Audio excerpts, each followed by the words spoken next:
I think they'll see her. I don't think they have up until now, because I've always hidden in the background, and I'm not going to do that. I'm going to claim my space at the table. So I think they'll see me, and I think they'll hear me.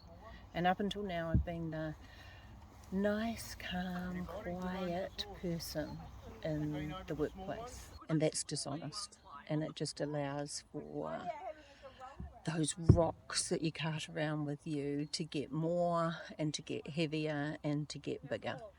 And I'm 62, I'm done carting rocks around. So yeah, I think they'll see me and hear me.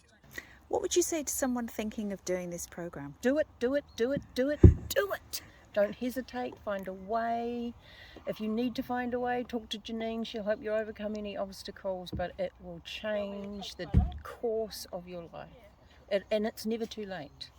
I thought that as an older woman, I was even more invisible.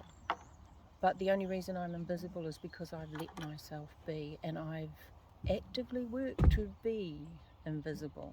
So it doesn't matter what age, what stage, whose situation, anything. Go for it, because it'll change the direction.